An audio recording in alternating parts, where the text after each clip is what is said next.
aprovechando la circunstancia, mostrando exactamente cuál es la ideología. Pero ¿sabes qué? Perdóname que te interrumpa, pero es interesante eso que decís, porque seguramente esa es era la realidad debajo de los paraguas. Ahora, TN, cuando hablaba con los cronistas, preguntaban, algunas veces, pocas veces preguntaron a micrófono abierto, conducían directamente, o sea, inducían las consignas hacia la idea del silencio. Entonces preguntaban, ¿con qué espíritu viene la marcha?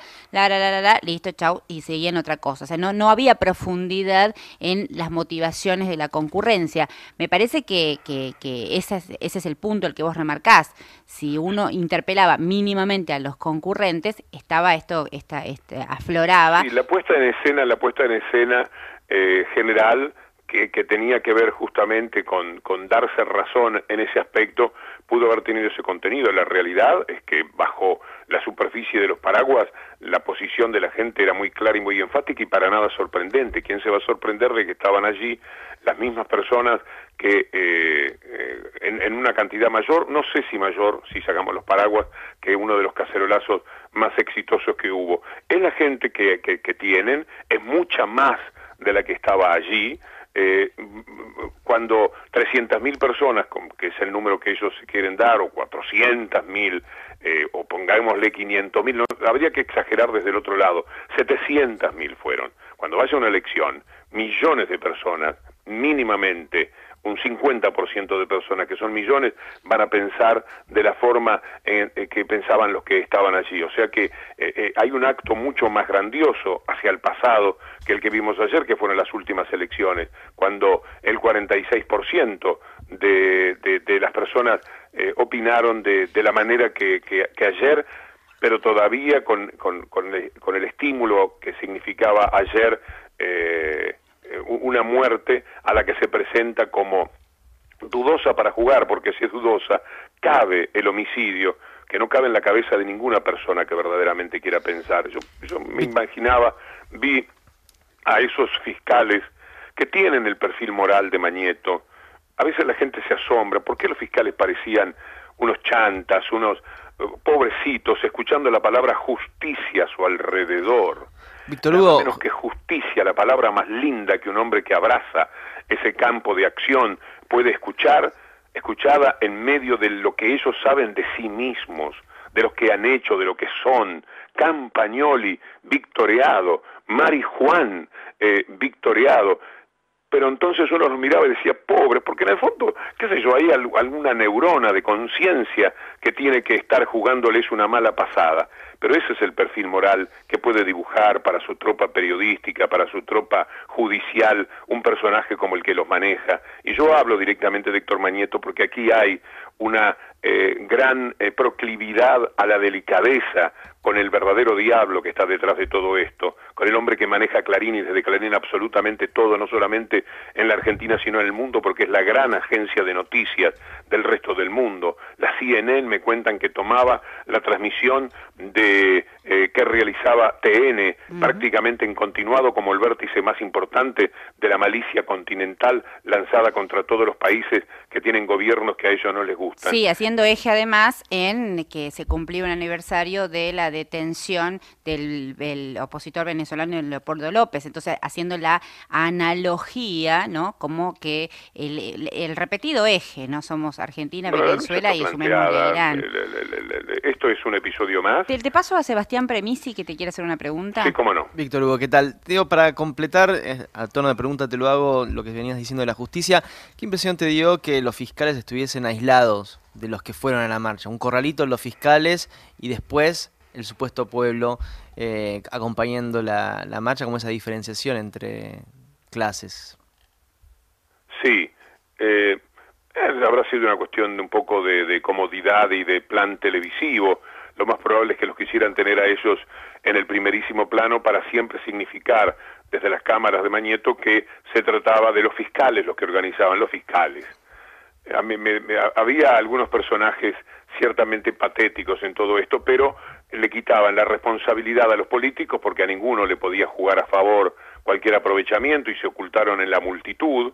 así como les resultó criticable que Timerman fuera con la multitud francesa y no en el primer plano de los fiscales que en este caso venían a representar a los mandamases de Europa, ellos sí pudieron colarse entre la multitud y me parece que era lo correcto para sacarle, aunque sea el jugo de la delicadeza a lo que allí estaba sucediendo, porque desde el punto de vista de votos solamente Macri ha tenido una ratificación. Massa sabe cuál es el tipo de gente por el que puede luchar en la capital federal, pero que da toda la sensación de que le pertenece muchísimo a Macri. No hay consecuencias políticas importantes de todo esto, porque al núcleo duro del kirchnerismo difícilmente esto le llega. Ha pasado por muchas pruebas como para que algo tan insensato, tan mentido, tan hipócrita, tan cínico le pueda jugar en contra. Eso está duro. Donde pueden jugar un poco mejores en la franja de quienes llamamos habitualmente indecisos, que es una franja que a mí me gusta menos que las otras dos, porque es preferible a veces una persona lanzada a todo su odio, a toda su bronca, a todo su fastidio contra un gobierno, que aquellos que dicen yo no tengo elementos de juicio todavía, tengo que ver. A mí me sorprende que haya personas que tengan que ver en esta disputa que está tan clara, en la que lo único que hay es una ventaja patética y dolorosa de los medios de comunicación, el poder real sobre el poder del Estado, que se debate como gato entre la leña justamente por los criterios inclusivos que saben perfectamente los sectores populares les abandonarán apenas aquí en Venezuela y en todos los sitios, apenas el neoliberalismo recupere ese mando que añora para entrar en el mundo de bonos, etcétera. La capital federal es una demostración fehaciente. La deuda que tiene en estos momentos en dólares, la cantidad de deuda acumulada en dólares a diferencia de pesos que tenía antes, muestra lo que van a hacer cuando sean gobierno. Salir a pedir 30, 40 mil megacanje. Hoy la noticia es lo que siempre se temió por parte de Kicillof, que los fondos buitres son muchos más de los que aparecían y que todos estaban esperando el golpe del balde para lanzarse a lo que ahora, ya cansados de esperar, igual se van a lanzar pidiéndole a Griesa lo que entienden que les corresponde por la misma cláusula del trato equitativo, del pari passu, salir a pedir lo mismo que los fondos buitres, y ya estaríamos con el reconocimiento que se hubiese hecho a los 1.300, 1.400 millones que se le deben a Singer y compañía, ya estaría el gobierno argentino habiendo aceptado una deuda de 6.000 o 6.500 millones para empezar la jugada, porque también venían los que si se aceptaba esa cláusula por parte del gobierno argentino antes del 31 de diciembre, como pedían los reyes de los bonos, la deuda hubiera crecido en decenas y decenas de miles de millones. ¿Qué les importa a ellos, a los que siguen a candidatos del neoliberalismo? ¿Qué le importa a Macri cuando decía hay que pagar, que prácticamente los raperos tendrían que haber hecho una canción con esa frase que parecía desesperada? Porque eso va a ser exactamente lo que le ocurre a la Argentina. Entonces, la lucha está planteada entre esa élite dominante que maneja muy bien la conciencia de muchísima gente, particularmente de algunos sectores de la clase media, y el resto, el pueblo, que sabrá a la hora de tenerse que defender cómo debe hacerlo. Te leo unas palabras, no sé si les leíste, del ex ministro de Justicia, León Arslanian. ¿No tenés noticiero? No, sí, en 2 minutos, pero te quería compartir esto porque justamente te va a interesar. Arslanian, que es un prestigiosísimo penalista, dice: las pruebas apuntan al suicidio. Arslanian cuestiona la difusión deliberada de las hipótesis de que a Nisman lo mataron. Todas las pruebas apuntan a eso, al suicidio, por más esfuerzos que se hagan por ver cómo desnaturalizan. Y todo eso hace... Déjame, perdón, te interrumpo porque 2 cositas quiero decir de Arslanian. Para Arslanian hay una búsqueda de algunos sectores de instalar la probabilidad de que a Nisman lo hayan matado. Estoy cansado de escuchar la bala asesina y todo tipo de suspicacias referidas a supuestos y escenarios que no se corresponden con la realidad de una investigación. Además, también se refiere a las palabras de la presidenta, quien abonó la teoría del posible homicidio y dijo: tal vez ella no haya tenido la información lo suficientemente válida o le haya parecido mejor no contrariar a una opinión pública que se venía configurando de esa manera. Quien advirtió, Arslanian, respecto de los medios, advirtió a los medios de comunicación que insisten sobre ese punto, aunque se descarte la hipótesis de homicidio, en el imaginario colectivo la configuración que se hizo es que esto es un crimen. Halaga la modestia de mis percepciones que el criterio de un hombre que tanto respeto que esté caminando en el mismo sentido. Me permito discrepar.